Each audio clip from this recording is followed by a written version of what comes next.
Faz a oração inicial. Querido Deus e amado Pai, graças damos a Ti, ó soberano, por mais uma vez, Pai, nos trouxe a este lugar para ouvir Sua palavra. Amém. Espírito, venha falar conosco, Pai. Venha para nos orientar, para que possamos padecer de tudo quanto, Pai, o Senhor tem para nós, Pai. Amém. Em nome de Jesus. Amém. Amém. Muito bem. Fazendo uma síntese rápida, tudo bem? A aula passada, a aula 6, nós vimos a queda do casal e que com a queda do casal concentrou num ponto do universo a história do grande conflito entre o bem e o mal. Porque nós vimos que há milhares de anos atrás houve o início da história lamentável do pecado.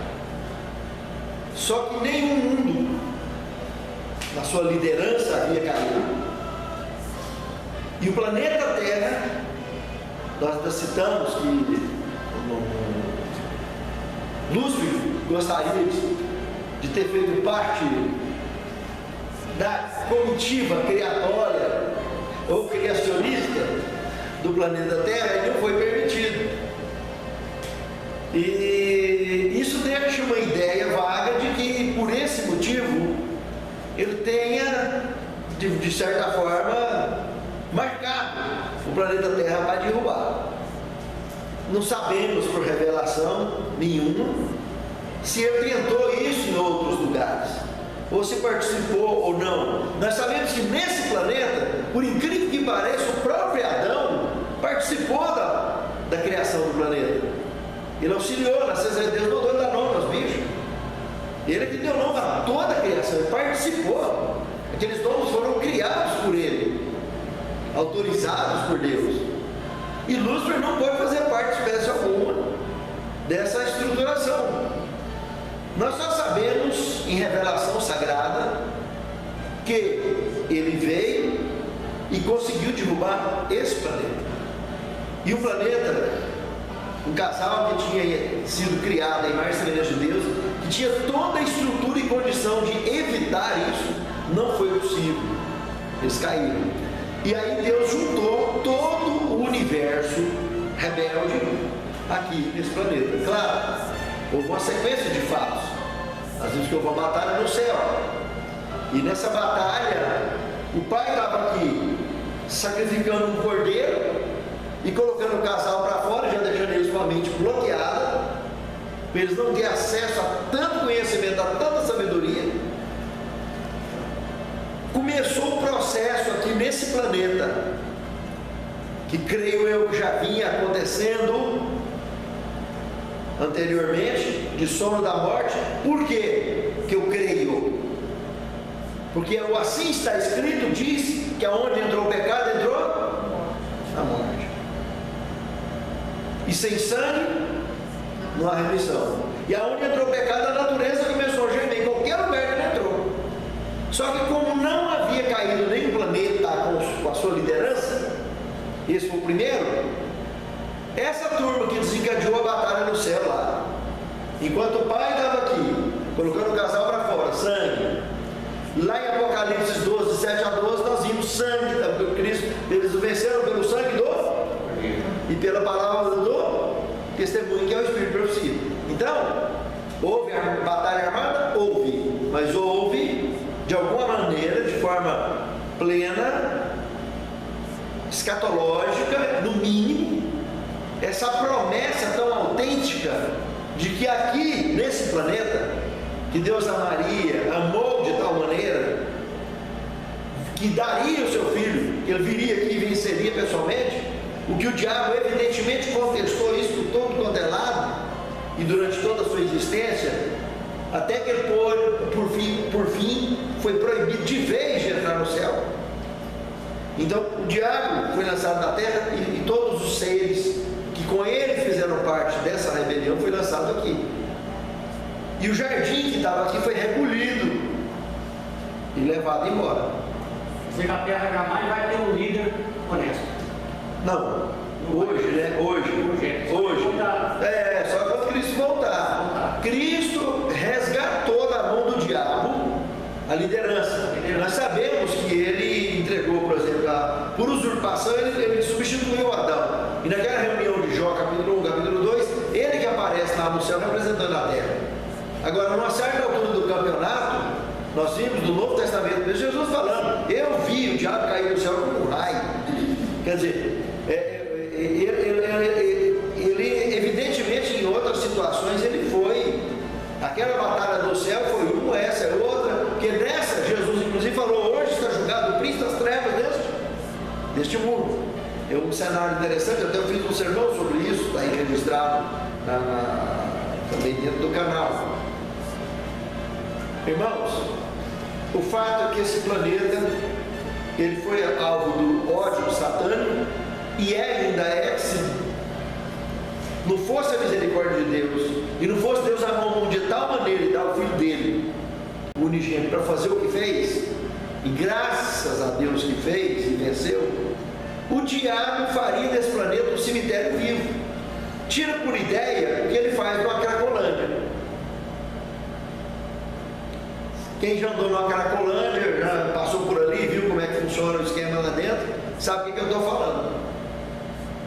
É um inferno vivo, solto.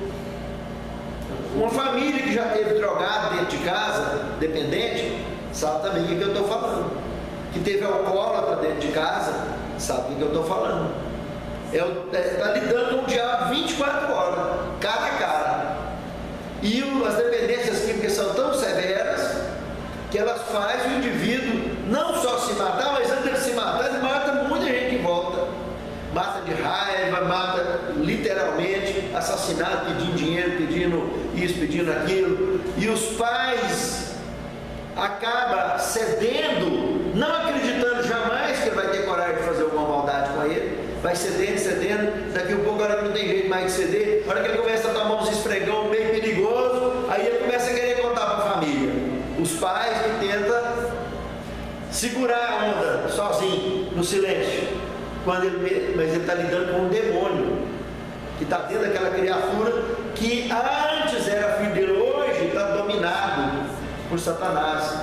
E aquela criatura pode a qualquer momento fatalmente liquidar com aquele pai ou com aquela mãe, e com qualquer um que atravessar no seu caminho, porque ele precisa, na hora da dependência, na hora do sufoco, ele quer por tudo alcançar a satisfação do seu vício. E incrível, todo pecado é a mesma coisa. Todo pecado causa dependência. E a pessoa, primeiro ela se convence que Deus não vai fazer conta disso, e parte para cima, e quando ele faz isso, ele dá ouvido para o diabo, e o diabo toma conta da sua vida, e quando você menos espera, ele te dá uma rasteira, e você está na lona, de graça. Então não vale a pena dar ouvido para o diabo. O segundo ponto que nós vimos na aula passada, então, com relação a conflitos localizados, universo, planeta Terra, luz, trevas, eternidade de luz e potestade de trevas, tudo isso foram realidades que nós analisamos na aula passada. Mas você decide. Você quer que a potestade das trevas guie a sua vida? Brinca com o diabo. A qualquer momento ela domina a sua vida. Você quer que as potestades da luz guiem? É só abrir o coração e deixar Jesus tomar conta. Do contrário, o final é o mesmo do endemoniado gadareno. Ele sabe como conduzir as pessoas e acabar de fazer de você ou da sua vida um inferno vivo. De você, do seu lar. Se não for misericórdia, não fosse a misericórdia de Deus, ele já tinha feito isso com o planeta. No segundo ponto que nós analisamos na aula passada, o plano da redenção, uma aliança eterna se estabeleceu na terra. O plano da redenção foi para resgatar todos os seres que caíram. Não foi só a descendência de Adão. Todos que caíram. Nós vemos isso em Deus permitir o diabo ir no céu representando o planeta Terra. Ainda pergunta pelo meu servo Jó. Então, nisso aí, nós vimos que a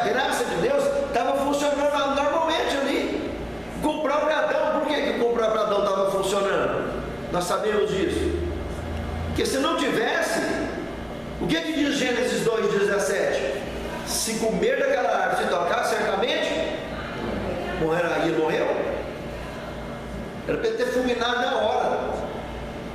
E a graça de Deus já tinha essa providência dentro da onisciência de Deus.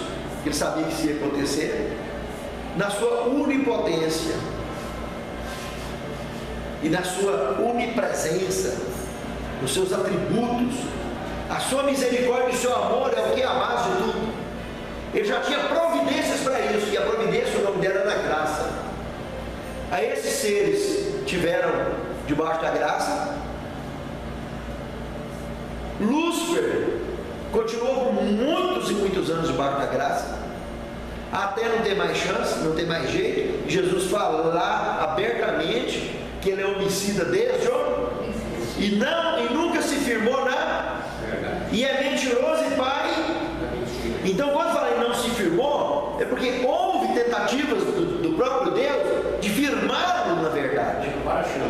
Várias, incontáveis, inumeráveis, até não ter mais jeito e ele se confirmar como mentiroso e homicida. Então Deus luta conosco o tempo todo para nos manter de pé. Não dá chance todo dia. Todo dia, é um dia novo, a página virada. Enquanto respirarmos, e enquanto não pecarmos contra o Espírito Santo, estamos em chances abertas. Não há pecado que não tem perdão. O único imperdoável é contra o Espírito Santo. É a blasfêmia contra o Espírito Santo. É simples. É blasfemar contra o Espírito Santo. Não blasfemou contra o Espírito Santo, qualquer pecado tem perdão. Está debaixo da misericórdia de Deus.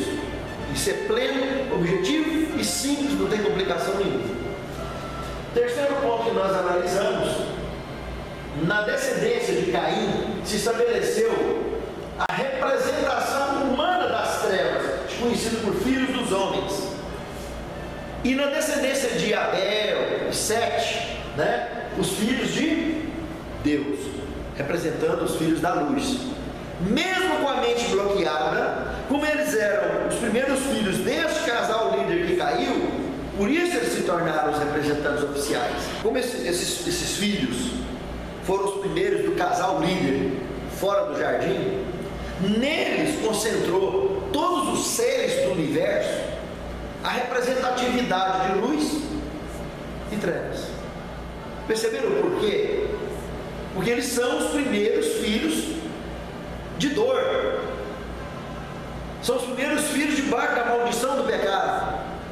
Porque os que existiram antes, todos os seres, não estavam debaixo de maldição, porque nenhum líder tinha caído ainda. Não conhecemos o registro bíblico da queda de nenhum líder, mas conhecemos então desse casal, chamado então por Adão e Eva. Por curiosidade, esses nomes aparecem depois da queda, que antes era varão e varoa. E Adão quer dizer pele vermelha, terra vermelha. E Eva, ela mãe de todos os seres que tinha. Quer dizer, só que ela saiu do jardim, o primeiro casal, o primeiro filho, os dois primeiros filhos que ela teve, Caim e Abel. Um representou a luz e outro as trevas. A genealogia, em sua grande maioria, não contava com as mulheres. Era muito pouco a contagem de mulheres na genealogia. Então, se Abel casou e teve filhos, ele teve filhas. Se teve filhos, foi rebelde. E os rebeldes também, eles não entravam dentro dessa genealogia. Vocês podem observar os descendentes que realmente davam sequência ao patriarcado, que as famílias eram patriarcais. Então, tanto que Caim não aparece na genealogia de quem? De Adão, que chegou até Jesus. Ele iniciou sua própria genealogia. Então, uma prova objetiva do que eu estou dizendo. E ele é o primogênito. Ele nasceu primeiro. Abel era mais novo. Abel então foi assassinado por Caim. E esses dois então, um representou quem assumiu a genealogia de Abel foi 7. E aí se estendeu aqueles filhos da luz, como filhos da luz, filhos de Deus, e os de Caim como filhos dos homens. Lá no Gênesis nós vimos a mistura das duas gerações, né? Só que aparece junto a prova do que eu disse, os nefilins, que são seres que pecaram antes de quem? De Adão pecar. São descendentes deles. E esses indivíduos, tenham eles, evidentemente, antes do pecado de Adão, todos tinham, como Lúcifer tinha acesso por todo lado, e Lúcifer vive o tempo que vive até hoje, porque ele comia do fruto da vida, em qualquer lugar que ele chegasse. Por isso que esses seres viveram tanto tempo e vivem até hoje. Muitos desses, os que não morreram naquela batalha, Lúcifer não sabemos que está vivo. Está vivo até hoje. E vai viver 1000 anos ainda tranquilamente, depois que Jesus voltar. Depois do milênio é que ele será destruído com todos os ímpios. Agora, nós vamos aprofundar depois desses estudos, que como nós tivemos descendência pecaminosa, eles também tiveram. E esses não vivem o mesmo tanto que eles, porque todos foram vetados, foram cortados da árvore da vida.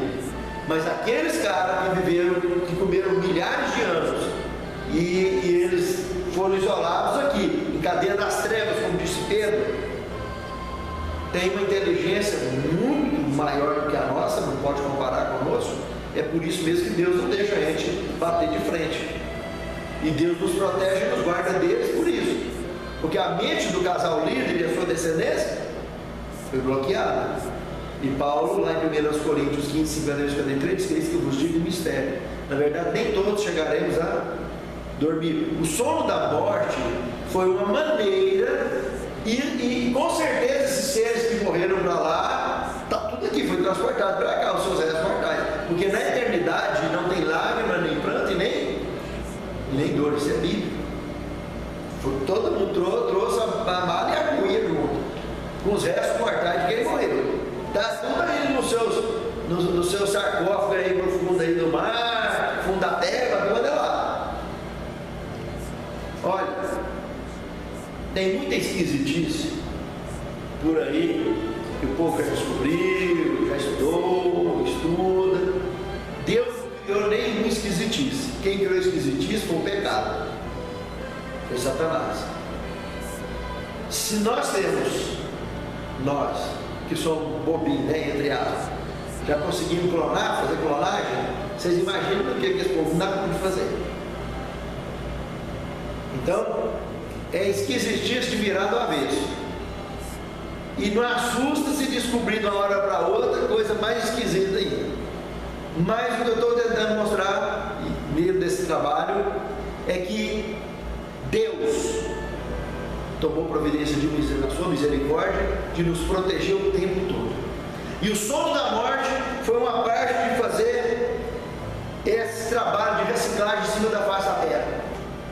Porque se a pessoa se nós não temos na nossa cultura ainda condições de mudar para outro planeta e viver no outro planeta, onde a gente mais tem domínio é aqui na Lua, pertinho, menos de 500 km de distância da casa da Iapé. Mas presta atenção, nós não temos condição de viver lá ainda.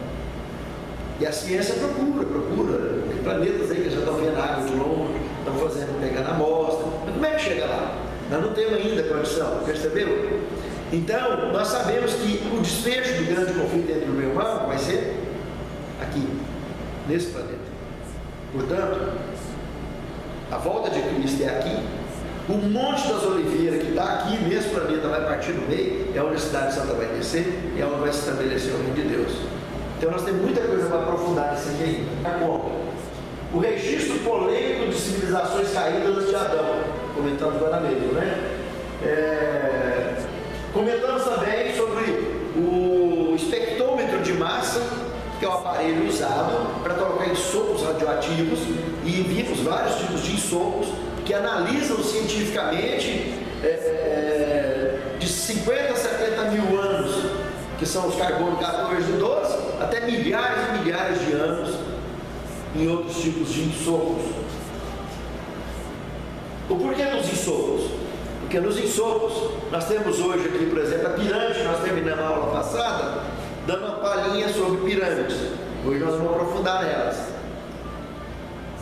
Essas pirâmides, com os ensopos radioativos, carbono 14 e 12, trabalho orgânico e inorgânico, então consegue precisar a idade delas.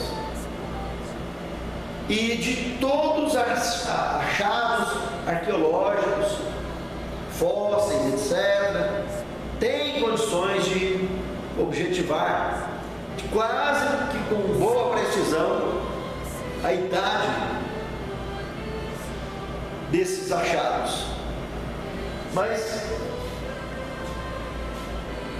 eu fechei a aula passada, agora mesmo nós vamos mergulhar nas pirâmides, mostrando que a ciência, ela tem como marco pré-histórico tudo que aconteceu de 4.000 anos antes de Cristo para trás.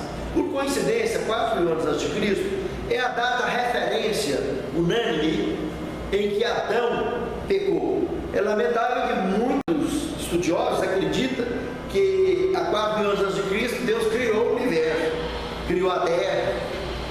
E na realidade, boa noite, tudo bem?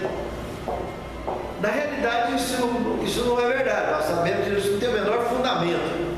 No próprio relato do Gênesis, no capítulo 1, verso 1 e 2, a gente vê, já vimos isso na primeira aula, que não tem o menor sentido.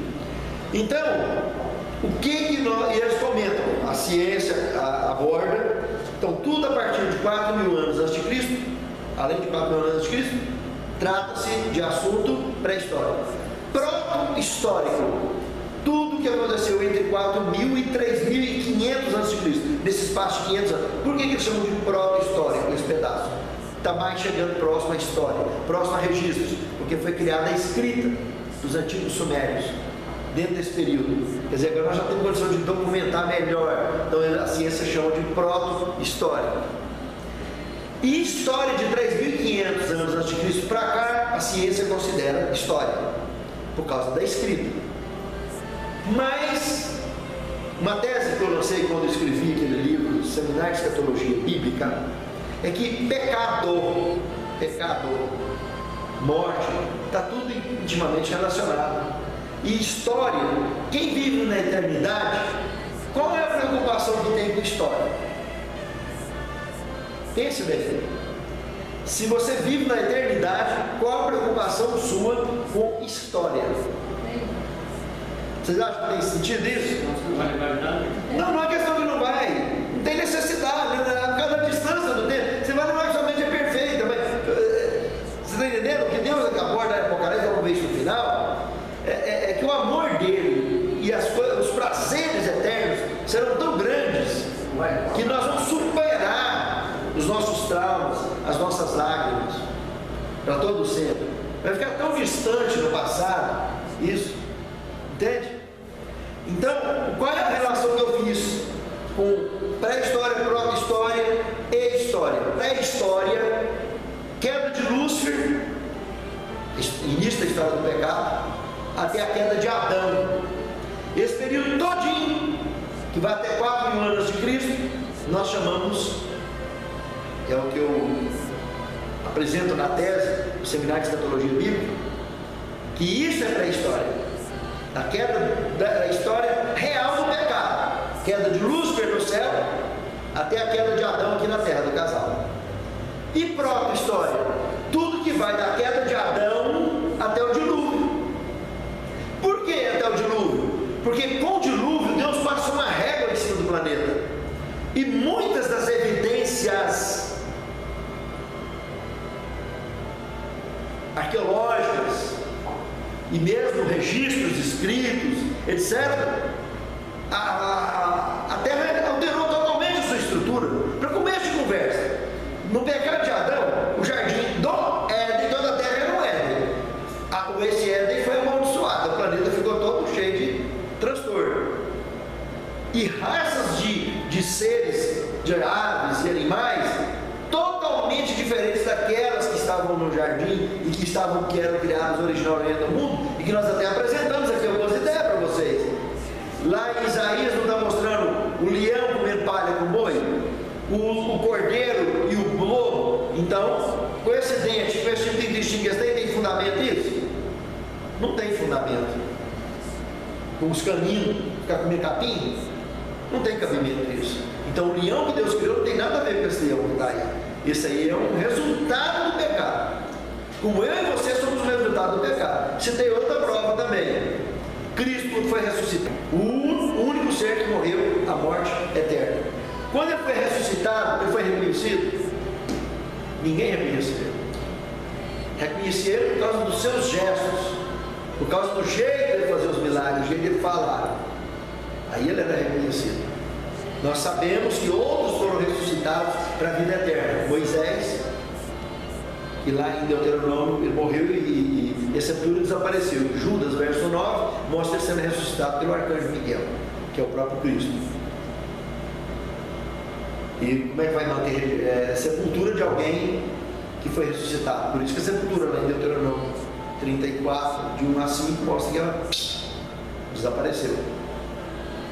Depois apresentei aquela multidão que foi ressuscitada com Cristo, que ficou os 40 dias aqui na terra com ele, enquanto ele esteve aqui, pregando as ovelhas perdidas da casa de Israel. E estava lá na nuvem esperando ele. Quando ele foi embora, assunto aos céus, levou aquele como primícia dos mortos embora.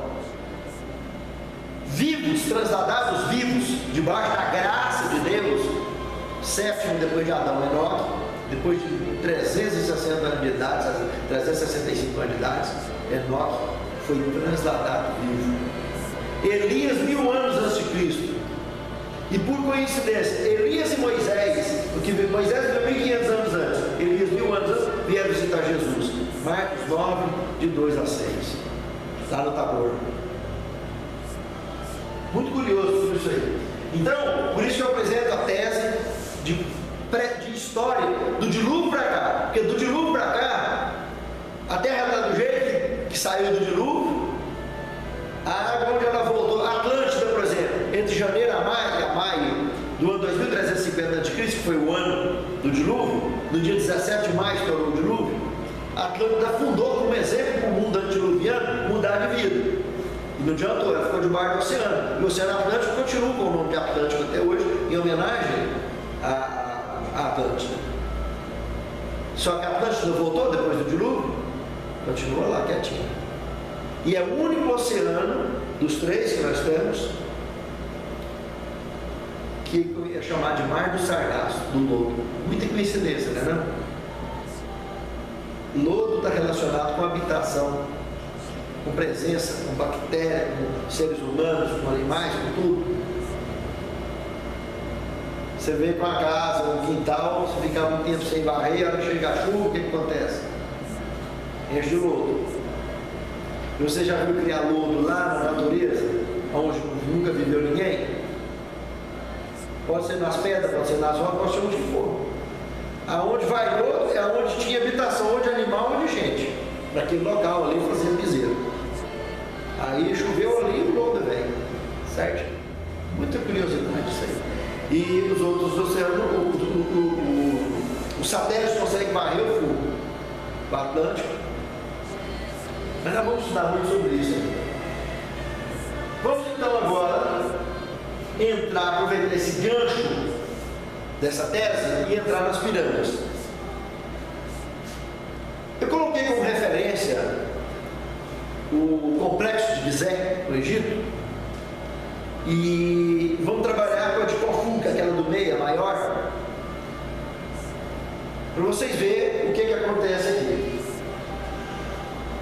Segundo estudos, que ela está até hoje, então tem como examinar, ela foi construída há 2.550 anos antes de Cristo, exatamente 200 anos antes do dilúvio, 80 anos antes de Noé receber o aviso do dilúvio. Prestou atenção nisso que eu estou falando? 80 anos antes de Noé receber o aviso que o mundo ia ser destruído por água, foi construído 80 anos antes de Noé recebeu o aviso que o mundo ia ser destruído, foi construído o complexo de Gizé. Essas 3 pirâmides que nós conhecemos, mais famosas do mundo, lá no Egito. 200 anos antes de acontecer o dilúvio. E Noé foi avisado. Elas foram construídas, depois de 80 anos, Noé foi avisado, ela vai ser destruída do mundo. E vou te dar um prazo de quanto tempo? 120 anos. Depois de 120 anos, vou soltar a peia da água, você vai ver o que vai acontecer. E nunca tinha chovido. E o complexo está lá até hoje. Suportou o dilúvio. A água cobriu ele direitinho, foi embora. Agora vamos analisar algumas curiosidades desse complexo. A de Corfu tem 590.712 pedras. Olha o tamanho das crianças, vamos lá. Com 2.500 quilos até 70 toneladas. A exceção de algumas que eu vou citar aqui agora. A distância do ponto de matéria-prima até lá no local que ela foi construída varia de 15 quilômetros do Cairo até 800 quilômetros. Presta atenção, a pedra mais leve que tem lá, que é aquela que são as pedras que cobrem ela por fora, tem 2.500 quilos. A mais leve. 15 quilômetros até 800 quilômetros de distância do Cairo. Nós estamos falando a 2.550 anos antes de Cristo. Começa a raciocinar por aí, cara. O piso de granito da Câmara do Rei tinha 80 toneladas. Essa era mais pesadinha um pouquinho que a média geral, que era de 70 toneladas. E o sarcófago, tanto o piso do rei como o sarcófago, foram trazidos de Aswan, 800 quilômetros do Cairo. Agora, como há 2.550 anos antes de Cristo, transportar uma criança desse tamanho, de 80 toneladas, a 800 quilômetros de distância? E tem provas arqueológicas disso, não já foi tirada, não já foi cortada certinho, está lá o lugar, as pedreiras são visitadas, história de todo o turismo, do barato ali. Isso tem prova científica, isso é incontestável. Cada pedra onde foi tirada dessas pirâmides, tem um lugar que foi tirado comprovado, com exame, com tudo, nessa época. Vamos para frente. Qual foi então que nós estamos trabalhando, né? É uma criança com 146 metros de altura, 230 metros cada lado, era um quadrado perfeito. E sobre a estrutura principal, 2.500 placas polidas de limestone branco. Essas de 2.500 quilos que eu estou falando. Por coincidência, elas têm 2.500 quilos e tem 2.500 delas só na de Corfu, cobrindo ela por fora. Presta atenção. São idênticas em tamanho, com precisão de 0,25 centímetros, com ângulo, erro de ângulo reto, de 1 minuto ou 1/60 de 1 grau.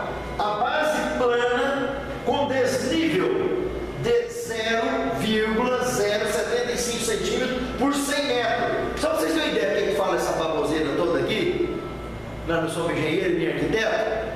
Os edifícios mais modernos, da mais alta tecnologia hoje nos nossos dias, tem de 15 a 20 centímetros de desnível a cada 100 metros.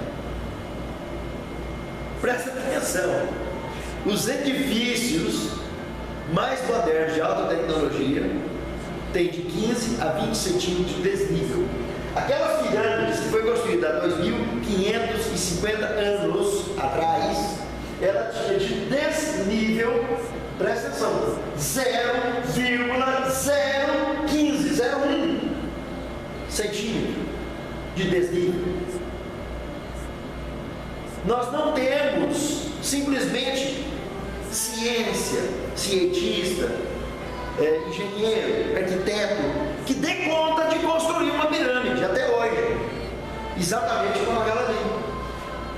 Temos máquina hoje que dá para carregar aquelas pedras, temos guincho, que dá para pegar elas e colocar, aqueles caminhões com 150 rodas, que dá para levar, mas não tem uma criatura.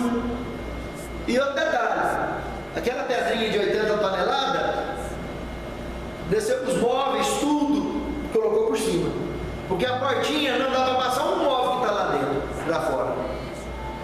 Tudo que está dentro dela entrou por cima, para depois fechar.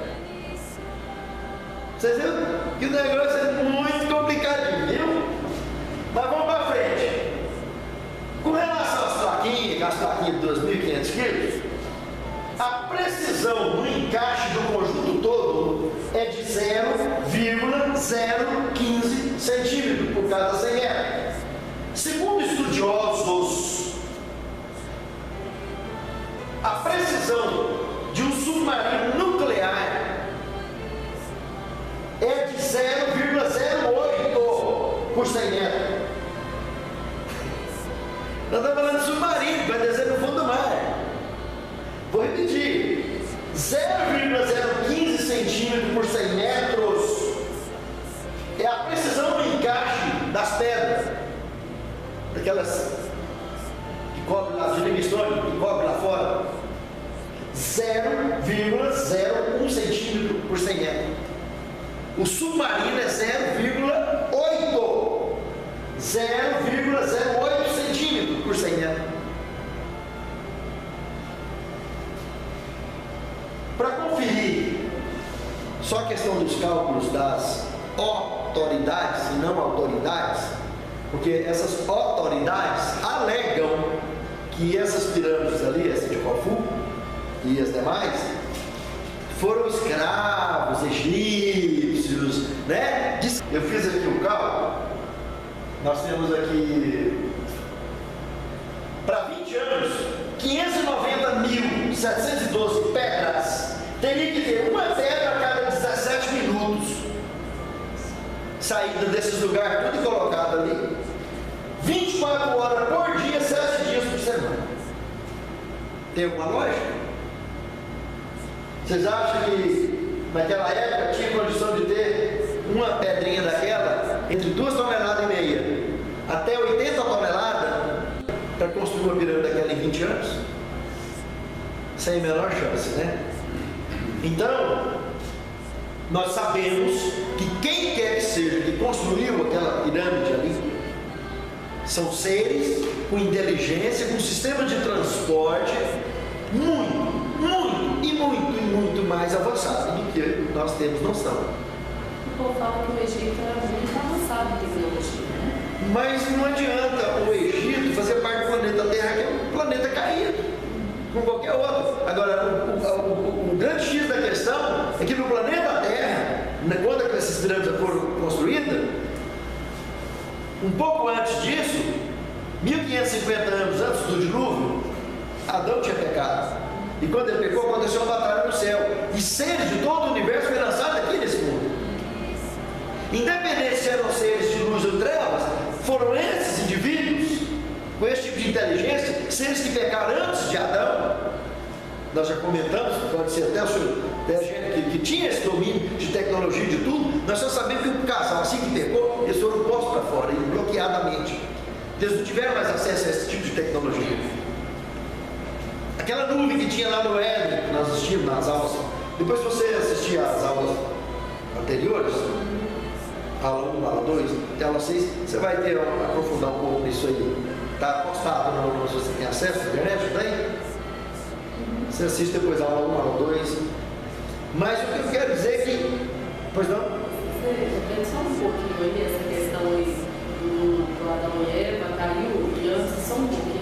Eu sabia, eu fui mexer. Veja bem, quando eles caíram e foram colocados para fora, a mente dele, como eles eram um casal líder, foi o primeiro planeta que caiu com o seu líder. E a mente deles foi bloqueada. E aí, essa descendência deles fora do jardim, eles tiveram que conhecer fogo, rodas, e ficou parecendo um bronco completo, entre aspas, um Ramapithecus. Nesse caso aí, os filhos de Adão Adão e Eva, os descendentes fora do jardim, porque os que estiverem lá dentro, Eva recebeu a mãe de todos os seres viventes, esses seres que deles apareceram todo tipo de cultura aqui na terra, porque o que prestava Deus recolheu e levou no jardim fora. Os que caíram continuou aqui.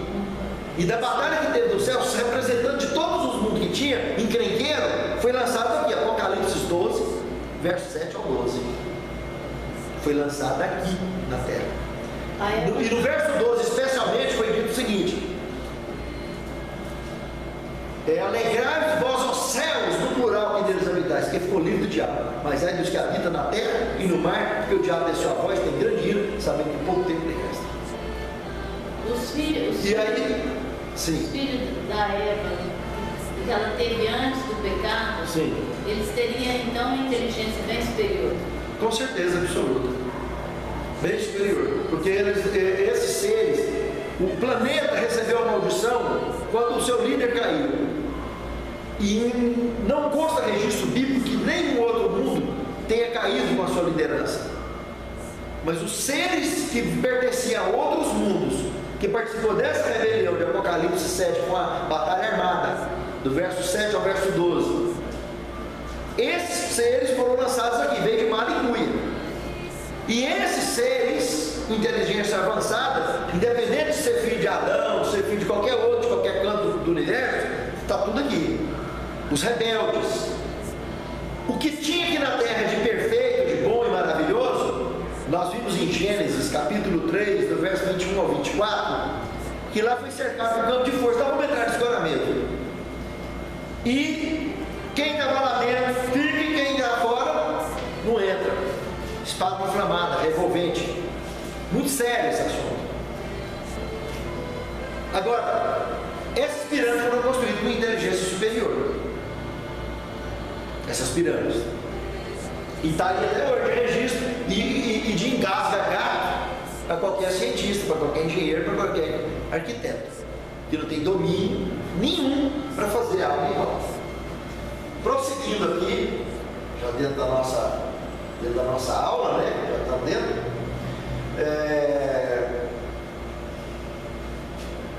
Uma curiosidade interessante. Gênesis capítulo 11, verso 1 ao 10. A Torre de Babel era uma cidade em forma de torre, que tentou ser construída aqui.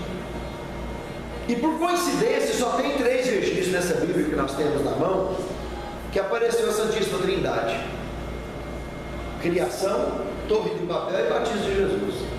Não consta outro registro que os 3 estivessem juntos. E lá foi: façamos o homem à nossa imagem e semelhança. Lá na torre, confundamos a língua dos homens, para que eles não levem esse intento avante. Por incrível que pareça, as diferenças das duas, Babel, tijolo, e no lugar do cimento colocar betume, já para prevenir do novo dilúvio. Quer dizer, levando Deus para frente com alguém que não ia cumprir com a promessa, que Deus prometeu pelo arco-íris, como um sinal que ele não mais ia destruir. E a desculpa ali que o diabo tentou promover um governo ditador debaixo de uma cidade em forma de torre, que a única que nós temos registro é uma Atlântida que afundou, que nós não temos muita evidência sobre isso, só histórias de quem já contou e relatou, como Platão, Sócrates e outros mais. E a Nova Jerusalém, que é um quadrado perfeito, é uma cidade em forma piramidal. A daqui era de tijolo, o que eles tentaram fazer na Torre de Babel, que envolveu a obra humana e não tinha certamente a permissão divina para o diabo ser visto a olho nu, né? Já depois do dilúvio, ele já não tinha essa permissão de ser visto a olho nu. Então, os homens tinham que fazer. Então, aconteceu várias construções de pirâmides com material de segunda categoria, para tudo quanto é lado, inclusive de concha, na beira do mar, etc., construído por pessoas que foram guiadas por esses seres e tinha contato como tem hoje.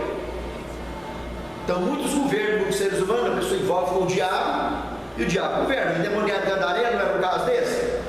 O próprio Jesus reconheceu que estava lá dentro? Porque nós sabemos que o diabo fisicamente não entra em ninguém. E ele tenta mostrar que entra, né? Então, outra coisa que existe por aí, a teofania também, a crença de que Deus se manifesta em várias formas, isso, aquilo. Deus, o grande eu sou, ele estava na sarça, mas não era a sarça. Ele estava na nuvem, mas não era a nuvem. O grande eu sou não tem necessidade de se transformar em nada que ele criou, para conversar com ninguém, ele é o que é. Mandou Moisés falar, vai lá e fala que o grande eu sou o que sou. Ele está falando que é preciso liberar o pessoal do Egito para ir embora. Então, infelizmente, dentro do mundo cristão existem pessoas que acreditam na teofania, nessas coisas. Mas o que tem dentro, se fosse o diabo físico que estivesse lá dentro, o corpo físico, tem algum que Jesus não conheceria? Se Jesus bateu o olho e não conheceu quem estava lá dentro, é porque não é físico do diabo que está lá dentro, mas é igual vírus de computador, com a marquinha dele. E por isso que a Bíblia orienta nós usarmos o capacete da salvação, para não deixar esses vírus entrar. Entende? Então Jesus falou: se no teu olho tiver luz, todo o seu corpo será luz. Se no teu olho tiver trevas, todo o seu corpo será trevas. Aí a forma de agir, então não tem esse. Deus, o diabo está vivo até hoje, porque o fôlego de Deus está nele, é a forma de onipresença de Deus dele. Mas ele nem por isso obedece a Deus, ou reverencia a Deus. Você chegou na aula 6 hoje, pega quente. Mas você pega as aulas atrasadas, assiste a aula 1, a aula 2, escatologia 3, aula 1, escatologia 3, aula 2. Tá bom? Pra você aprofundar, para você não ficar tão chocado e não ficar perdido. Então você entra em balança, esquisito. A Nova Jerusalém é outra diferença, que o que é comentado sobre a Nova Jerusalém, Apocalipse 21, de 9 a 22, verso 5, está no capítulo 2, verso 5. Enquanto aquilo aqui era feito com tijolo, mesmo os seres das trevas tentando conduzir eles na confusão contra Deus de novo e criar uma nova batalha, a Nova Jerusalém, que nós temos referência bíblica, ela é de pedras preciosas. Os muros dela, cada lado são 12 fundamentos ao todo, e as portas, 12 portas de pérolas. Cada fundamento do lado externo era uma joia diferente, é uma joia diferente, e do lado interno é um tipo de fundamento só, todinho. E 12 pérolas, 12 portas. Nos fundamentos, o nome das tribos de Israel em cada fundamento. E nas portas, o nome dos 12 apóstolos, somente dos 12 apóstolos. Com certeza, o nome de Paulo não vai dar ali, porque Paulo é o 13º, só tem 12. Percebeu? Então, Paulo é um apostolado do cristianismo que iniciou, que não andou literalmente, fisicamente com a pessoa de Cristo, como nós hoje, mostrando que nós também somos os atuais apóstolos. A diferença é que o apóstolo, ele aprende o tempo todo e ensina, e o discípulo só aprende, só segue, está aprendendo o tempo todo. Percebeu? Então nós aprendemos, os apóstolos, você começou a ensinar para alguém, você está no apostolado. Se você está só estudando, você está no discipulado. Percebeu? Então a primeira confusão, nós já mexemos nela, as pirâmides. Vocês viram que existe um bocado de confusão, né? Com esse negócio das pirâmides. Muita conversa mole, mas na prática, preto no branco, não tem nada a ver. E está lá para todo mundo ver. Quem for lá no Egito, está lá para depois na irmã. A intenção da Torre de Babel, a construção dela foi qual mesmo? Rebelião contra Deus. Tanto que a Santíssima Trindade desceu e confundiu de cara a língua, e eles não tiveram condição. O cara pedia um enxágue, pedia tijolo, vinha terra, pedia areia, vinha pau. Então acabou, não teve como continuar o intento. Então foi abandonado pela confusão das línguas. E Isso foi quantos anos? 2000 anos antes de Cristo. A Torre de Babel apareceu exatamente há 2000 anos antes de Cristo. Abraão nasceu em 1996 antes de Cristo, 4 anos depois da ocorrência da Torre de Babel. Prosseguindo agora, a segunda confusão. Essa aqui vocês já viram com Bafós. Vai lá em Gênesis 3. É bom que já pega em dia daqui para frente. 3, 21 a 24. Os famosos querubins que aparecem ali. Querubins com espada revolvente. Agora vocês vão abrir a Bíblia de vocês em Ezequiel capítulo 1. E se quiser deixar o dedinho lá no Apocalipse 4 para comparar de vez em quando, fica do jeito aí, Ezequiel capítulo 1 e Apocalipse capítulo 4. Essas duas visões estão com mais ou menos 700, 800 anos de distância uma da outra. E tanto João quanto Ezequiel viu a mesma coisa.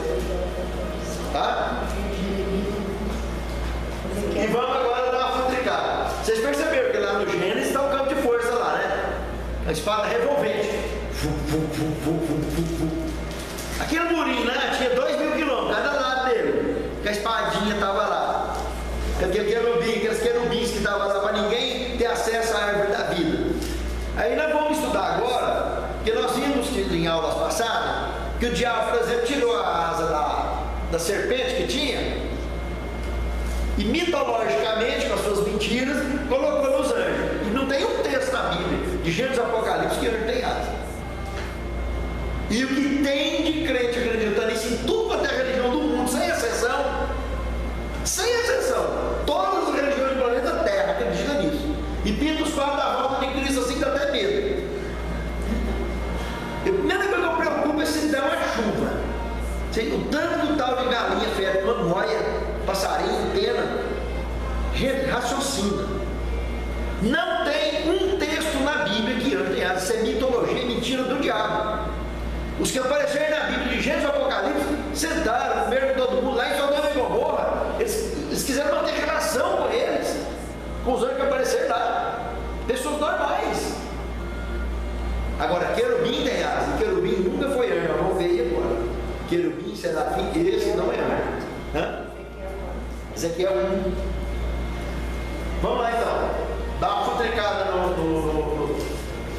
na segunda confusão. Primeira curiosidade. Olha o verso 4.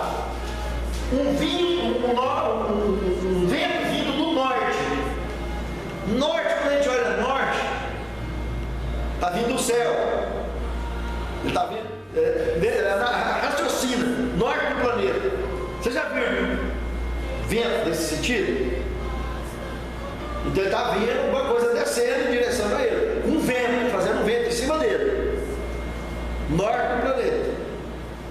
Tá? Vamos observar. Detalhe por detalhe.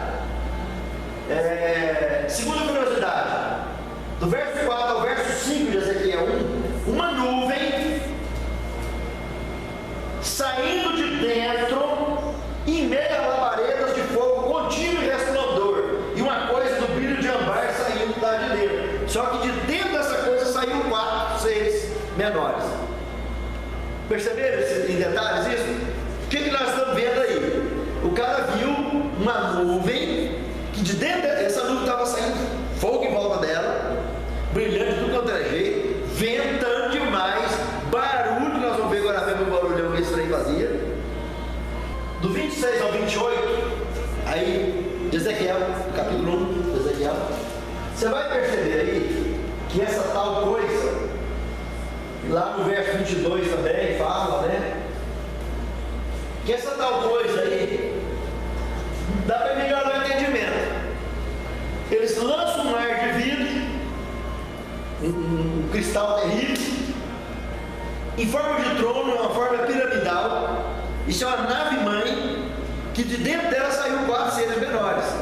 E aí já apresenta arco-íris de volta dela, e toda a manifestação ufológica apresenta essa mutação de cor em volta desse sistema de transporte. Então até agora o que nós vimos? O que o profeta estava vendo? Ele estava vendo uma nuvem, saindo uma coisa de brilho, de cor de ambar de dentro dela, um cristal terrível embaixo, um mar de vidro, como João viu lá no Apocalipse também, No Apocalipse 4, observa lá no Apocalipse 4, compara para você ver entre o verso 1 e o verso 3. Você vê que o irmão é interessante. O verso 1, 2 e o verso 6. Um trono, mar de vidro. Ele é chamado para ir lá em cima, na portinha que tinha lá no céu. Observa para ver. E esse mar de vidro só aparece de novo em Apocalipse 15, verso 2, quando os seres estavam preparando para vir jogar 7 pragas na terra. O mar de vidro de novo. Os 4 seres viventes, Ezequiel 1, verso 5, e lá em Apocalipse também aparece do mesmo jeito, tá? Que saiu de dentro dessa nave-mãe, que estava camuflada de nuvem, são chamados de seres viventes. Por que eles foram chamados de seres viventes? Então vamos começar a esclarecer. No verso 21, o espírito do ser vivente estava nas rodas. Verso 21 aí do capítulo 1 de Ezequiel. Porque quando a roda mexia, o ser andava. Ele estava comparando com o que? O ser vivente, com a carroça. Porque o fôlego de vida na carroça está onde? Está na roda. O cavalo mexe, a roda anda. E aí ele está dizendo, aí no texto, no verso 21 do capítulo 1, que o fôlego do ser vivente estava onde? Na roda. Então você está vendo que querubim tem roda. Viu a diferença? Então querubim não tem nada a ver com anjo. Já viu de cara aí, nós estamos falando de sistema de transporte. Roda que eu saiba, desde que eu fui na escola a primeira vez, roda é para transporte. Não tem para outra coisa. Se você já ouviu falar que tem roda para outro tipo de coisa, a não ser transporte, aí é mergulhar no precipício da ignorância de graça. Querer chamar isso aí de hóstia angélica, querer chamar isso aí de classificação angélica, serafins, lá de Isaías a mesma coisa. Tá? Então vamos fudricar no trem direito. Além das rodas, o que mais tinha? Versos 6 a 11, aí de Ezequiel 1. Vocês vão ver aí, asas, mão mecânica, perna meio esquisita, né, que parece de homem. Então tudo por que eles estão parecendo de homem? Porque tem muita coisa semelhante aos homens dele. Mas se você olhar lá em Ezequiel capítulo 8, verso 3, essa mãozinha, olha o que ela fez lá. Ezequiel 8, verso 3. Essa mãozinha pegou o profeta pela trancinha dele assim, levantou, colocou dentro da navezinha dessa. E aonde que estava o profeta nessa ocasião aí? Ele estava lá no cativeiro babilônico. E ele foi parar lá em Jerusalém, porque Jerusalém ainda não tinha sido destruída. E aí Deus foi mostrar para ele, por essa revelação, nesse transporte que levou ele, que era o vinho desse. Olha o que o povo está fazendo. O povo não estava vendo ele, não, ele estava vendo todo mundo e escrevendo. Você está vendo o que o povo está. Se você for ler o contexto lá do capítulo 8 depois, em casa, você vai ver. O cara viajou em fração de segundo 1.650 quilômetros e estava relatando tudo que estava acontecendo lá em Jerusalém. Aqui, por que eu vou deixar destruir o templo, vou deixar destruir a cidade? Porque os caras estão adorando outros deuses dentro do meu templo. Com essas pessoas que eu já deixei levar para a Babilônia, não serviu. Não adiantou, vou ter que deixar destruir, não vai ter outro jeito. Aí Nabucodonosor foi lá e detonou com tudo. Prestou atenção no detalhe, daqui é profundo? E aí Ezequiel voltou, ele morava lá em Babilônia. Ele tinha sido, ele estava na deportação que Daniel foi, ele estava, Ezequiel. E aí ele foi parar lá, pegou pela trancinha, essa mãozinha. Você que pegou a carona aqui no transporte da Chico. De graça. Para Filipe também, mãe. Vocês lembram que Filipe terminou de pregar, o Espírito arrebatou ele para as outras, 40 quilômetros de distância. Presta atenção, né? O que é arrebatamento? Deixa bem mais claro aí. Tá? Então vamos lá, vamos fudrigar a minha carruagem de fogo e Elias, né? Hã? É mesmo carruagem de fogo que buscou Elias. Mesma coisa, mas não vou mexer nessa queridinha já. Aí tinha brasões também, olha as brasões que tinha aí. Imagine um mirage no chão, tá? Com essas rodas, um mirage bem maior do que o que nós temos hoje. Do lado direito dele tinha a caricatura, um brasão de homem, lá na frente e um de leão lá atrás. E do lado esquerdo tinha um brasão de do lado esquerdo. Esse brasão de boi, se você for lá em Ezequiel, no capítulo Ezequiel 10, 14, Ezequiel 10, 14, você vai perceber que o brasão de boi foi trocado por um de querubim. Os outros eram tudo igual, os outros brasões. Observou aí? O de homem era igual, o de águia era igual. O primeiro era o rosto de querubim. Exatamente. O querubim substituiu o boi. O único que não tem aí é o do boi, mas já aparece o de querubim. Ou seja, o brasão de querubim deixa a ideia que o querubim, na realidade, quando nós vimos em Ezequiel mesmo, no capítulo 28, do verso 11 em diante, que trata da queda de Lúcifer, o querubim da guarda colocou ele para fora. Tinha seu sistema de transporte, seu querubim. Só que quando ele pecou, até que se achou iniquidade, tinha o querubim da guarda, lançou ele para fora. Depois vocês veem lá em casa, com calma, esse contexto de Ezequiel 28, de 11 em diante. Inclusive em Ezequiel mesmo 28, no verso 2, se não me falha a memória, 1 ou 2, ele fala: eu colocarei meu trono no meio dos mares. Aí lembra de Atlântida, do Triângulo das Bermudas e coisas do gênero. Aí Ezequiel capítulo 28, verso 1 e 2. O homem, João 3,16, o alvo do amor de Deus. Deus amou o mundo de tal maneira, todo mundo conhece. O leão, segundo Crônicas 9, 17 a 19, e também Apocalipse, o leão da tribo de Judá. A representatividade. O boi, se você for lá em Levítico 16, de 11 a 14, você vai ver que o boi era usado para sacrificar pelo lar do sumo sacerdote, que entrava para fazer a purificação do santuário, que era de juízo em Israel. Então, se num querubim aparecia o querubim no lugar do boi, isso significa que esses dois brasões identificam a missão de voo do querubim. Você está trabalhando pelo santuário celestial, quando tem um boi, você está trabalhando pela proteção nossa. Entendeu? Raciocínio? Que o querubim é protetor. E nós vamos ver que além de roda e tudo, ele tinha sistema bélico, tem sistema de armas. Nós vamos ver isso dentro dele. E a águia, Jó 39, 26 a 30, os atributos da divindade. Então deixa aqui uma ideia dentro desses brasões, que 3 são permanentes, identificando os atributos da divindade. O homem, que é o projeto do amor de Deus, tanto que é feito lá no santuário, quanto na proteção, o homem é o objetivo, né? E a águia, o homem e o leão, representando o Filho de Deus que morreu na cruz por nós um dia. Então, o leão, o homem e a águia, permanentes em todos os querubins. Agora, o que varia é o do boi com o de querubim, que identifica a missão de voo do querubim. Entendeu isso? A reação de quem via. No verso 28, o que aconteceu aí com Ezequiel, capítulo 1, quando ele viu o querubim? Caiu com o rosto aonde? Em terra. Isaías, no capítulo 6, verso 5, o que ele falou? Estou perdido. Estou morto, porque eu vi a Deus. Daniel, capítulo 10, verso 8 a 9, caiu no chão, desfigurei o rosto e apaguei. Prestou atenção nisso? E lá em Daniel ainda, no capítulo 10, do verso 5 a 8, está igualzinho que aconteceu em Apocalipse 10, de 1 a 3.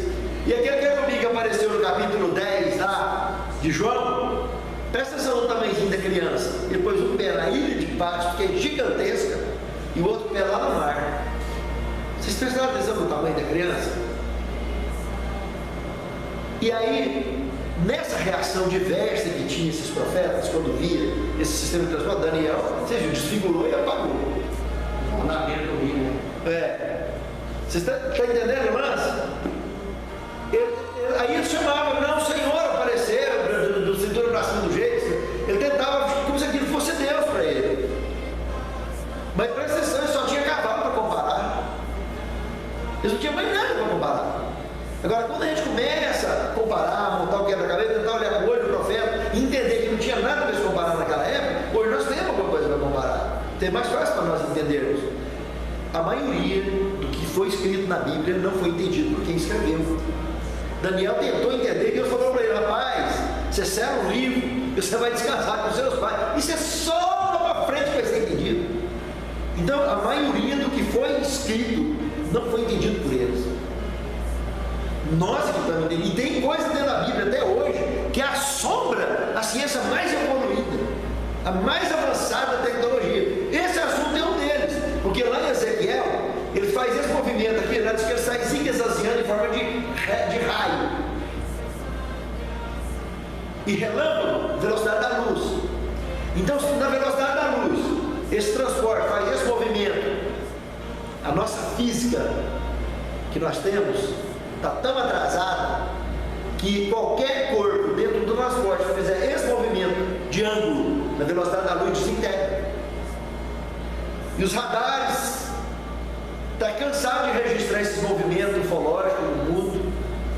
E como na Bíblia tem escrito aí, eles zigue-zagueavam, fazendo zigue-zague em forma de relâmpago. É bem claro que está aí. E eles estavam lá de si, conversavam com Ezequiel e não morreu ninguém.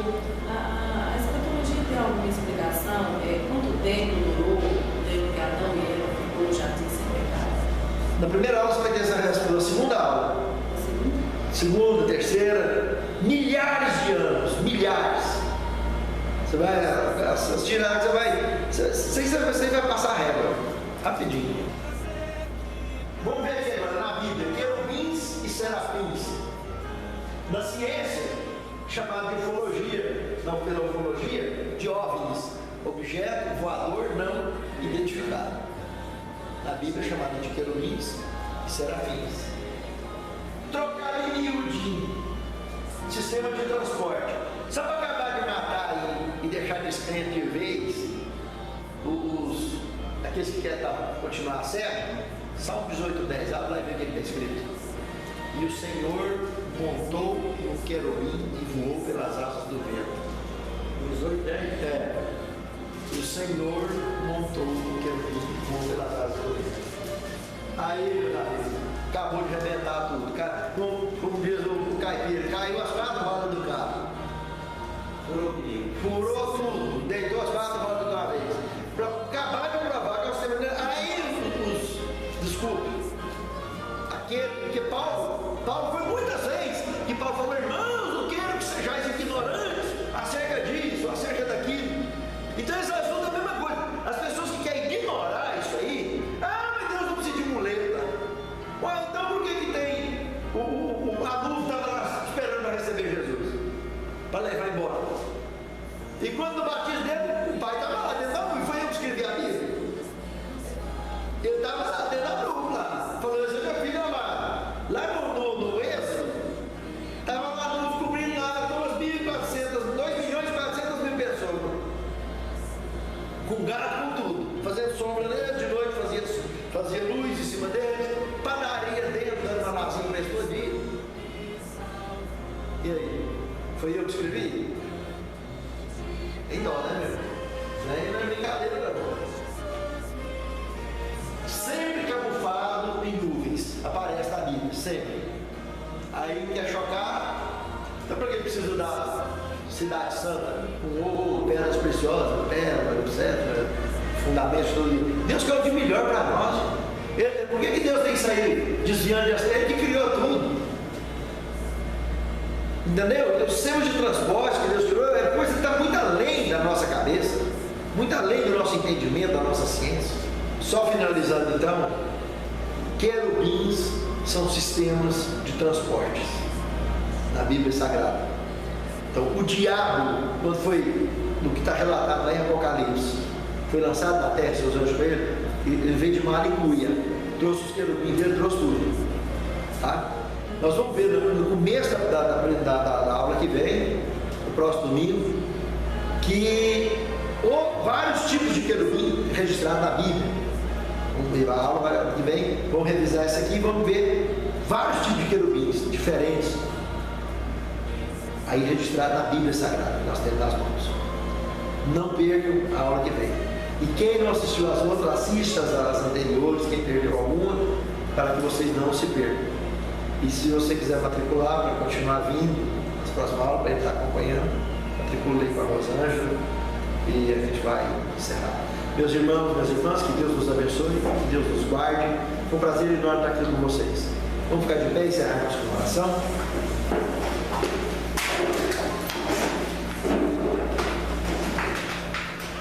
Querido Senhor, nosso Deus e nosso Pai, te somos gratos pela revelação da tua santa palavra a todos nós. Amém.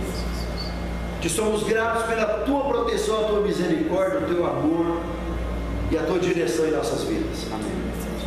Perdoe onde quer que tenhamos faltado contra ti, Senhor, e capacita-nos, fortaleça-nos a andar retamente em teus caminhos antes que possa ser tarde. Amém, Senhor. Senhor Deus, cada lar aqui representado, tu sabes que tem um propósito especial deles estarem aqui, de nós estarmos aqui. Redobre a nossa guarda, a nossa proteção, porque estamos sendo preparados para um dia viver contigo. Amém. E te suplicamos que nos proteja e nos guarde de maneira muito especial, como a todos aqueles escolhidos seus que te servem em espírito e em verdade em todo o mundo. Amém. E que naquele grande dia todos que aqui estamos, os nossos lares, sejam contados entre aqueles que marcharão para dentro dos portais da cidade santa. Amém. É o que te suplicamos agradecidos em nome de Jesus. Amém.